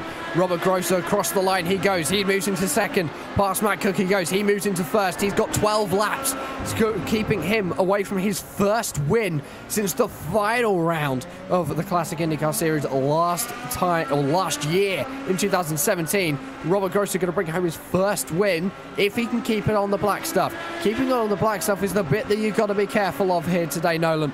Because Silverstone is a track that it's so fun to drive, so rewarding for the drivers. But as soon as you cross that limit, as soon as you find the limit of the car and you're driving, you're in a wall and there is nothing stopping you. Absolutely not. It's a very fun track. At the same time, it can be a very challenging track. It's a technical track, and that's what makes it such a great track to drive on. It's nice and challenging, but it's challenging in a fun way. It's a great track to test out your setting capabilities as well. If you want to practice setting up a setup, Silverstone's a great place to go ahead and do that. As Robert Grosser, like you were saying, is just running away with the lead right now. He's a little bit behind right now. Actually, I just noticed, I'm sorry, I just looked at my timing screen. He's in third by 14 seconds last time at the line. I'm not sure where Matt Cook is at the moment. I'm trying to find him on the track. Matt Cook is currently heading himself through Brooklands into Luffield. Obviously, I think, Nolan, your timing screens might be just a little bit behind mine because I'm showing Robert Grosser in the lead of this event, and he would have cycled back up through onto yours as well. 10 laps remaining here at Silverstone. We are 5/6 race distant. Just 10 more remaining for these drivers. Another 47 kilometers is going to be keeping these guys from seeing who will be the visitor to victory lane today, who will be spraying the champagne, drinking the milk in IndyCar terms, and clearly showing why they are some of the best in the business. Robert Grosser always is. Hans Pitkänen, after a 25-lap 30-second stint, he's down onto pit lane to get a splash and dash for the final 10-lap run into the checkered flag. Yes, I greatly apologize for that. My timing and scoring is definitely behind right now, so that is 100% on me. We got a little bit of a scrap for third, it looks like. Lucas Laville and Timo Isonaimi are about within a second of each other right now, from what I can tell. Not sure if that's expanding or lowering, but it's definitely something that we might have to look out for in the closing laps. And it is something that you are going to have to watch out for. These closing laps always sometimes do throw up the greatest battles. You do have to watch some of these drivers. Not many going out on circuit at the moment. Everyone actually has managed to space themselves out a little bit. Of course, this has been a long race. There was a few battles in the break while we were gone, but now it just looks as though everyone else settled down. The closest gap battle that I can find out on circuit could be between the drivers of Benjamin Gregory, Johnny Garrett. Actually, is the battle for position number 5. It looks as though Garrett is ahead of the driver of Benjamin Gregory. Not really sure what happened there, but Matt Cook. Okay, he's 9 seconds behind Robert Grosser. He is in second position. Hasn't stopped him chasing purple. 1 minute 22.122. Fastest lap of the race so far. Matt Cook continues to impress me. After a little bit of a contact with, like we said, he had that little bit of contact with Timo. I'm sorry. The English vocabulary. Timo yes, I think it might have been him. Yes, I'm sorry. The English vocabulary is completely failing my mind right now. As I was saying, Matt Cook, even after a little bit of scrap, might have some front air damage on the front wing. You said he hadn't been into pit yet, so the fact that he's put the fastest lap out of the race, very, very impressive, and it shows what a talented driver he really is. I can confirm that Matt Cook has made his second stop. He is on fresher tyres than Robert Grosser, though, by 2 laps, as you can see on your screens, him heading himself through Brooklands. The gap is up on your screens. Last time around, Matt Cook was able to gain a second on Robert Grosser. Okay, the gap is 8.5 seconds. We do have 8 laps remaining. It is not out of the question that Matt Cook can win this race. It is possible, and it can happen, because this time around, Matt Cook was 7 tenths faster. This really shows how Matt Cook, when he needs to, he can get the power down, he can get it going, and he can really bring home the bacon when he wants to. Even though these guys are 8 seconds apart, that's still what is getting me really excited right now. The fact that if you can come back within 8 laps, 8 seconds behind, and somehow get a race win out of that, that's beyond talent. That's just a gift at that point, I would feel. So I'm going to be really excited to see if he manages to pull that off. And let me tell you, I would actually probably be rooting for him at the time if he manages to get up there. 7.5 laps remaining. I do not think that Matt Cook will be close enough, because the gap is still 7.8 seconds. He does look like he's quicker through the faster sections, heads himself under the bridge, through Bridge Corner. Very fast right-hander at 230 kilometers an hour, riding on board with a 46. You can see how little effort actually he has to put into this IndyCar, how smooth he is with the number 46 machine. Really looking after those tyres, trying to get everything out of it. 7.5 seconds now separates them. Let's have a look at what the lap times are across the line this time. Robert Grosser, 1 minute 22.930. Matt Cook, 1 minute 22 dead. New fastest lap of the race. We're getting close to quali times here today at Silverstone in the closing stages. So once again, Matt Cook taking 9 tenths of a second out of Robert Grosser. To do this, I think he's got to do a 1.5 seconds a lap. And at the moment, it's not happening. That pace is not there. Matt Cook is quicker than Robert Grosser, although I think Robert Grosser might just have a finger on the trophy. It's definitely possible that Robert Grosser will definitely be fighting really, really hard to stay ahead. I actually do think that Matt Cook, I think there's like a very, very slim possibility that Cook can still make it if Grosser makes like a mistake, like maybe he runs wide somewhere, or even just like gives the car just even like a tiny little wiggle. It still scrubs off so much speed, and you got to be so much more careful on the throttle with these cars after something like that. It's within the realm of possibility, but I don't say it's likely, just say the least. So I can agree with you on that one there. As the laps count down, the more likely it's looking that Robert Grosser will take his first win of the season. And what a way to do it. He's actually fortuned off of other people's misfortune. And it's the other people's misfortunes that have really hurt them today. Matt Cook has had a few issues, but he is still there. He's still trying. Robert Grosser last time around, 1 minute 22.7. Matt Cook, 1 minute 22.2. I think that may have been the lap. Okay, he's still setting green lap times. You can see it on the comparison on your screens. It's not enough because the gap is still 6 3/4 seconds. He needs to be now doing 2.5 a lap. Because, of course, as the great... Whoa, as Matt Cook makes a mistake through Beckett onto Chapel and onto the hanger straight. That, in my mind, confirms Robert Grosser as your winner here at Silverstone. Oh, my goodness. That is absolutely disastrous right there for Matt Cook. I can't believe that. That is one of those mistakes that is absolutely vital. You never, ever want to make that mistake late in the race, and that's exactly what he just did. Overcooked it a little bit in the corner, and still very, very impressive save. I thought he was going to lose the back end. You're seeing the replay on the screens. Very, very impressive driving, but unfortunately, he's not going to have even close to the momentum to be able to really be able to run the race and get that win. Back to live pictures we go. Robert Grosser, the gap is still 7.3 seconds. Robert is currently heading himself through Woodcote. He's going to be coming under the bridge and across the line to start lap number 56. 5 laps remaining. Battle on your screen is the battle between Carson Brodby and Sam Winton. This is in the mid-pack. This is for position number 13 as they head themselves through Abbey. Looking back from the German, from the number 35 of Carson Brodby as they head through bridge. Sam Winton, always a driver who sometimes can struggle, the Irishman, but he's really we got a good showing today. One car off in the infield back there. They just passed by him. I don't know who that is. Lucas Laville. That's Lucas Laville. That's 4th place. That was 4th place there that just went off. Yes, but he is in a comfortable position over 5th place of Johnny Garrett.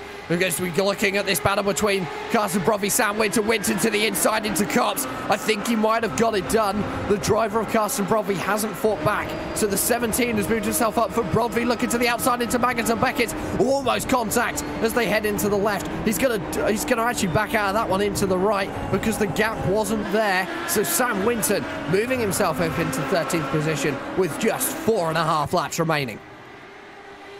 I'm pulling on my hair at this point. Just the excitement that we can see in the racing here is now we got like a bit of a 3-car train here. Carson Brodby is beginning to, Sam Winton is beginning to pull away a little bit as Brodby actually makes room to allow Lucas Laville through.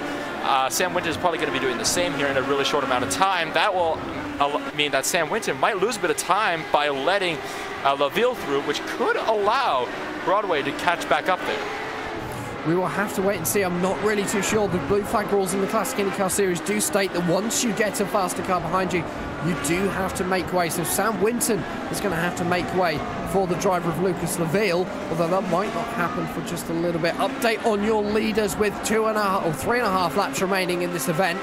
Matt Cook is back within 6.5 seconds of Robert Grosser. He was quicker last time around. Grosser was quicker the time before because Matt Cook made the mistake. Currently looking at your leader, the German, Henry Bennett, fastest lap of the race. He's getting below the 1 minute 22s. He's done a 1 minute 21.8. He might be in 15th, but he is still showing why he deserves to be the champion. It is such a shame for Henry Bennett. He had been doing so well early on in the race, and that incident just early on, it absolutely destroyed his chances of winning the race. And he was my favorite. I thought he was actually going to win. He had taken the lead up until about the first third of the race. It ended, and then it just all went completely out the window for him. It was absolute catastrophe, but he's definitely still running strong. He just set the fastest lap. He's actually faster than some people in their qualifying times. So he's definitely got a shot to still make up a position or two, I feel, throughout the remainder of the race. I mean, he may get one in just a moment's time because the driver ahead of him is Carsten Brodby in 14th, so Henry Bennett expecting to move up into 14th, maybe potentially 13th in the final 2 laps of this event as we head towards the closing stages of the penultimate round of the Classic IndyCar Series. Do not forget, 2 weeks' time, the season finale. We're going down under. We're going to Phillip Island. That is a whole nother challenge for these drivers because it's such a tight, twisty course, but it's a course that always provides good racing. Back to this battle, though, Henry Bennett as they head themselves through Woodcote. 3 more laps remaining for these guys now as they head across the line. Can he get a move done into Copse? I'm not sure whether he's close enough. He isn't. He's going to back out, and he's just going to sit behind Brodby for now as they head themselves through Copse into Maggotts Beckett. Through Maggotts they go. Right, quick lift to the left. On the brakes for the left-hander once again. Into the right-hander, I think, out onto Chapel, onto the hangar straight is going to be the 007's best opportunity. The Brit in the draft, looking to the left-hand side. Brodby sticks to the right. He's going to stick to the inside line. He's now going to move on to the racing line. And Henry Bennett looking to the inside, but wasn't able to make a move. So he's going to stay in 15th position for now as they head through the Vale and towards the club for the 57th time of 60. You saw on the outboard camera there. Oh, hold on. I'll get back to that in a second. Here we go. Henry Bennett on the out. He's going to be on the outside of Carsten Brodby coming into Abbey. Close. A bit close. Really close there, actually. Almost contact, but Bennett makes the move, gets it done through bridge. Brilliant pass. Almost contact coming out of the Abbey corner there, but just managed to get by him. Incredible stuff here in these final few laps. So Henry Bennett moves his way up into 14th position. The highest that he can get is 13th. Sam Winton is 3 seconds ahead. So the 2 Brits are going to be going up against one another. They have only 2 more laps remaining in this one to settle it. And I don't think, however much pace Henry Bennett is, however much the fact that he has the fastest lap of the race, don't know whether he's going to be able to get his way past the driver of Sam Winton. We will keep an eye on that one, but of course we've got to talk about Robert Grosser in these closing stages. He's currently heading himself through Brooklands. He's heading himself through Luffield. He's got 1 more lap to complete in the Northamptonshire circuit. The German hasn't won a race so far this season. He came into this one as defending champion. He's going out as the driver known as Mr. 3-timer, wasn't able to defend his championship in 2018. The white flag flies. We have 1 more lap remaining here at Silverstone. Matt Cook has set a personal best for his race so far. 1 minute 21.9. Cannot get close to the times of Henry Bennett, though, that he's done in these closing stages. Looks as though Robert Grosser has got some traffic, but Matt Cook will not be close enough in the final stages. He's good. Robert Grosser, he's still there. Cook currently exiting out of Chapel. You can see him in the top left hand of your screen. That's all that's separating the 2 drivers after 60 laps of racing. Robert Grosser going to clear the lap traffic. That should be all that he has to deal with. Through the Vale for the final time. Through Club for the final time. He goes now. And the number 1, the German, what a drive he's had. He's actually done all that he needed to do. Been there when others made mistake. Been there when others didn't have the luck that they may have wanted. Randy Crosno is behind. Well, that's Randy Shoemaker already. He's running in the top 10. So Robert Grosser has lapped all but 9 cars of your 29 car field that took part here today at Silverstone. The penultimate round of the Classic IndyCar Series. Robert Grosser coming into today said that he will be happy with a podium. Well, he's done that. He's got a podium. He's on the top step. Robert Grosser wins the penultimate round of the Classic IndyCar Series. The defending champion finally gets a win in 2018. Matt Cook going to come home second, just 3 seconds behind Henry Bennett. He is within a second of Sam Winton. I'm not sure whether he's going to be able to get a move done. He's currently bringing himself out of the club. We're also looking at on your screen the battle between Benjamin Gregory and Johnny Corrette. This is for position number 5 in your top 10. This is the American versus the Brit. The Fitstyle Motorsport machine in 6th. You can see in the center of your screen, looking back from Johnny Corrette into bridge they come for the final time. This is going to be one of Ben's final moves, or final opportunities to get a move. He'll be absolutely stuffed, chunned, absolutely over the moon with the top 5 with the Brit, because I know that he hasn't had great luck so far this season, but I have a feeling Johnny Corrette may just hold on to this one in the closing stages. Exiting out of Luffield, it is going to be Johnny Corrette that brings it home 5th. Fitztime Motorsport and Benjamin Gregory are going to be coming home in 6th position. Just a few more drivers to bring themselves home. Henry Bennett wasn't able to get past Sam Winton in the closing stages, so the current champion for 2018 is going to bring himself home in 14th position. Well, Nolan, that was a very, very close finish to that race. Until maybe the last 5 laps, no one really knew which way that was going to go. Oh my goodness, what a race. I gotta tell you, especially in the last half of the race, we had like 2nd place collide with 3rd. We had, we just had so much going on. It was hard to almost keep up with it all. But what a race. I'm telling you, this is the kind of stuff that I really love to see, especially at tracks like Silverstone, always providing the good racing for us. And well, currently on your screen is your race winner. For the first time, he's heading himself to victory lane. For Logical Vortex Sim Racing, their first winner 2018 as well. It's Robert Grosser. It's Mr. 3-time. And as he celebrates on the front straight, we are going to be able to take you down to your final finishing positions.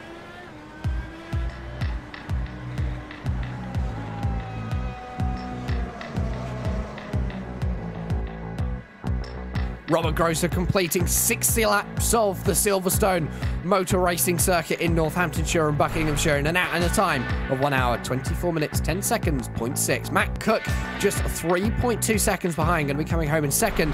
Timo Sunyemi in 3rd. Lucas Laville in 4th. Johnny Garrett and Benjamin Gregory. That battle for 5th position was close all the way to the end. The Californian just pipping the Brit to bring himself home in 5th. Hans Pickenen in 7th. Jan Hoffman in 8th. Davis Costello in 9th. Randy Shoemake not having a great day. He's running out the top 10. Moving on. In 11th is going to be the driver of Andrew Wood. 12th is going to be Niall McBride. 13th is going to be Sam Winton. 14th is going to be the Brit of Henry Bennett. 15th, Carsten Brovey. 16th, Franz Josef Sturm. 17th, Jos van der Ven. 18th, Mike Gerlicher. Jonathan Diggs in 19th. And then rounding out, that is the 19 cars that finished this event. Non-finishers are going to be Joni Kainen, Jack Turner, Randy Crosno, Joshua Baird, Ryan Hellier, Andrew Aitken, the driver of Andrew Adair Saunders, Vesibula Ollier, Sasha Lamp and Klaus Peterson, the 29 cars that took the start here today at Silverstone. We're going to step aside for 2 seconds here on Race Spot TV on the iRacing Esports Network. Do not go anywhere, because in just a moment we'll be back with all the post-race coverage, speaking to all of the drivers who want to turn up for an interview with the post-race show for the penultimate round of the classic IndyCar series.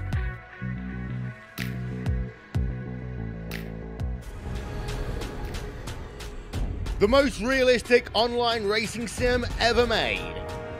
This is iRacing. Detailed laser scan tracks, fully dynamic real world cars, and over 50 series to choose from. 6 online world championships offering over $100,000 in annual prizes. This is the original esport racing game. This is iRacing.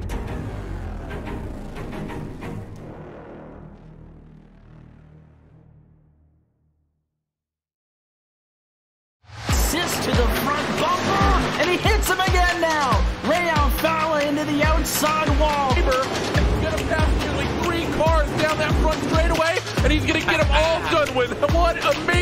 Lee to the inside goes Logan Cloudman is gonna touch in.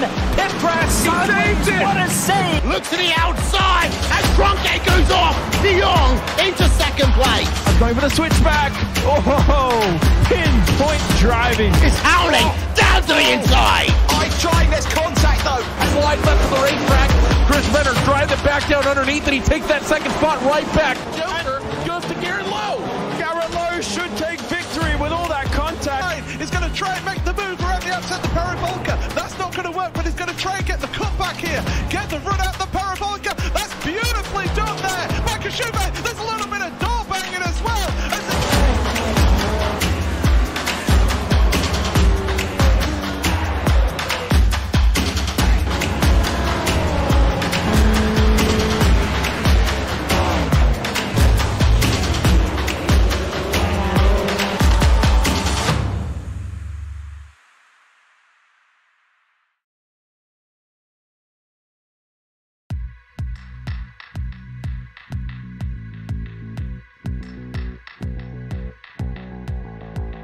Well, I have hot-footed it from the commentary box down to victory lane here at Silverstone to join Robert Grosser, taking his first win of the championship in 2018.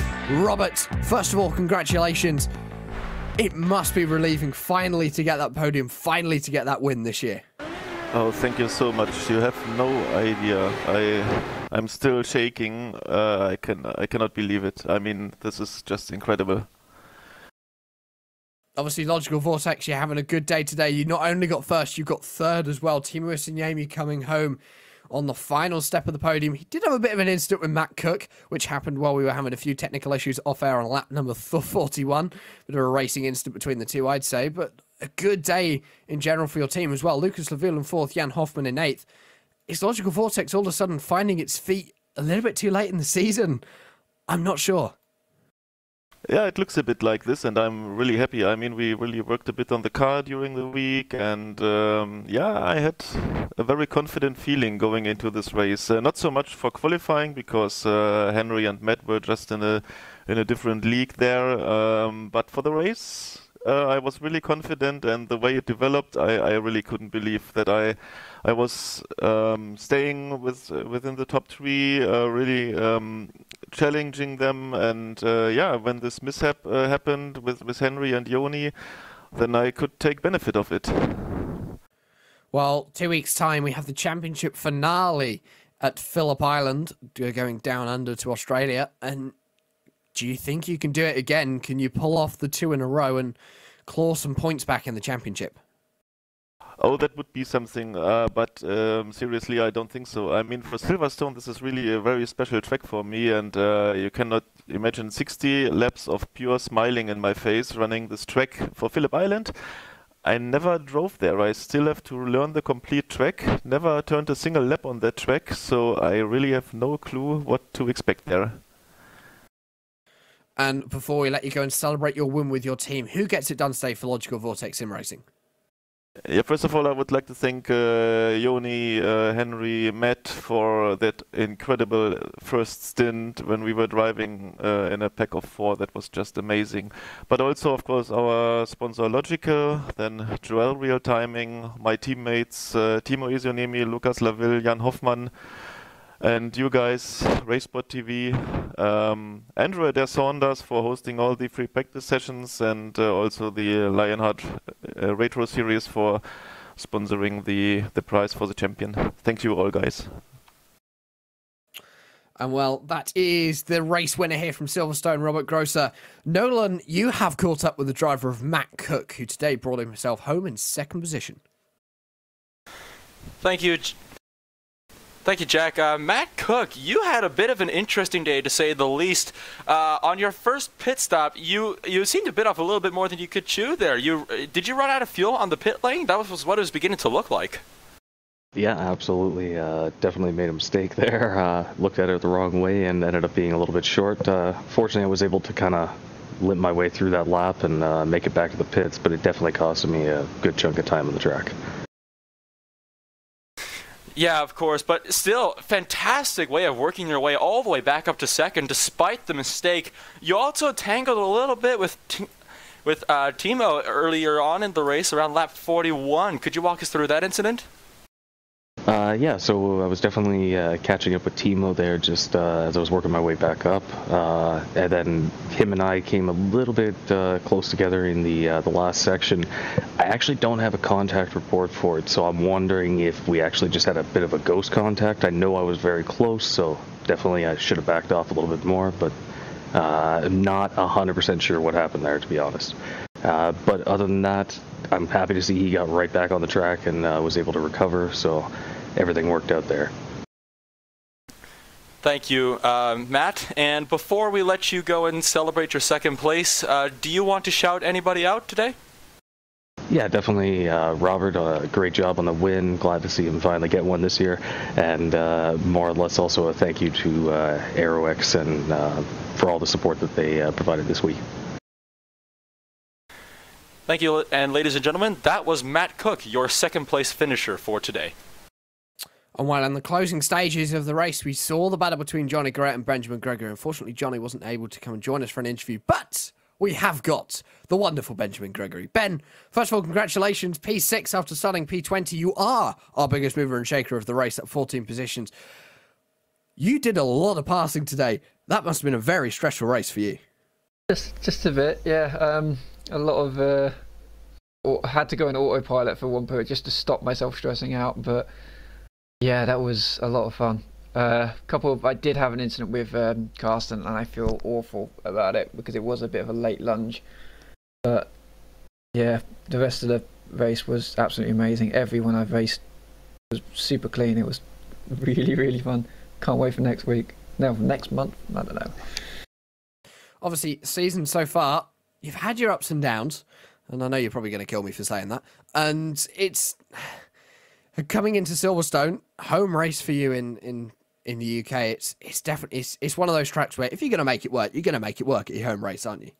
Oh yeah, definitely. It's home racing. In fact, it's also pretty much down the road, about an hour down the road as well. So yeah, definitely upside downs as well, not just ups and downs. But yeah, I enjoyed it. I'm definitely doing this again next season.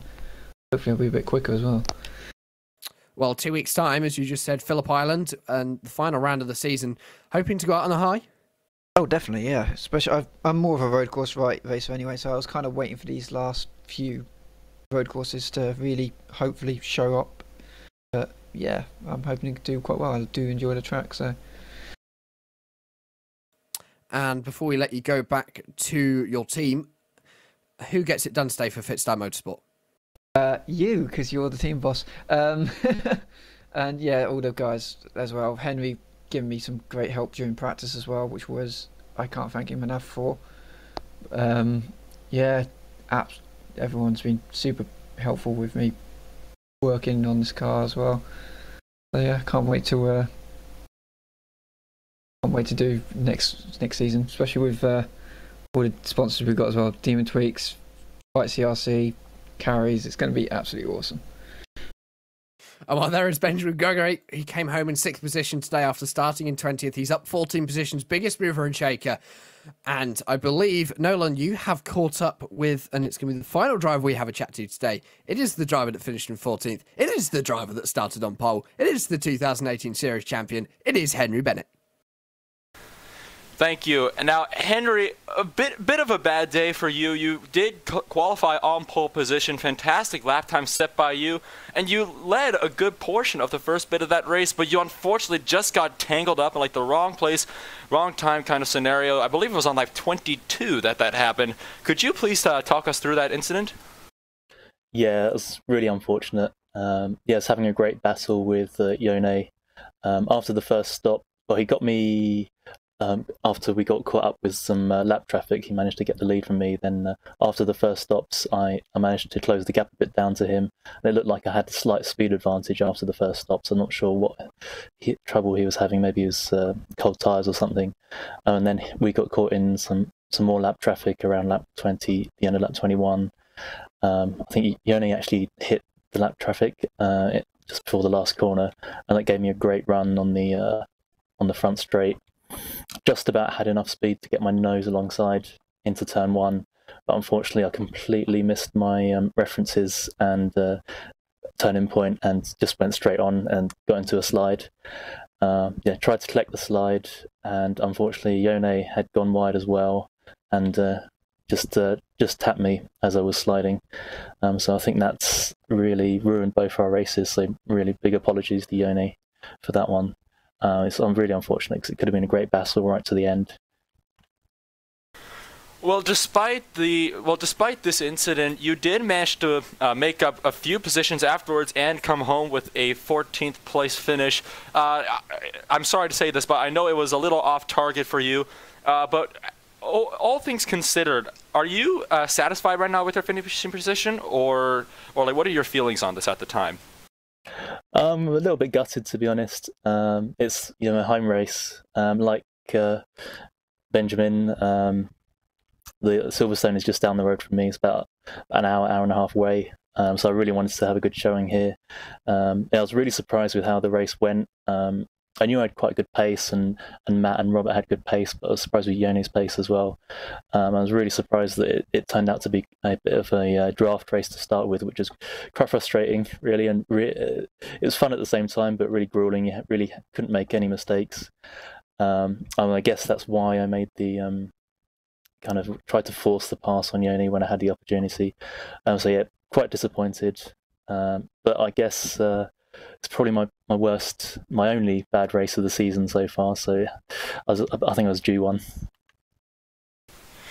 And of course, we're coming into the final round of the Classic IndyCar Series at Phillip Island. What can we expect to see from you at that race? Is that a track that you particularly like? Do you think you'll be performing well there? I love Phillip Island. I've only raced there once a couple of years ago, but really loved it. And it should suit the Silverstone setup quite well. As we had a fast car today, I think we'd have a fast car in 2 weeks as well. So yeah, really looking forward to that, and looking forward to hopefully ending the season on a high. And before we let you go back to your team, do you have any final words? Anybody you want to shout out?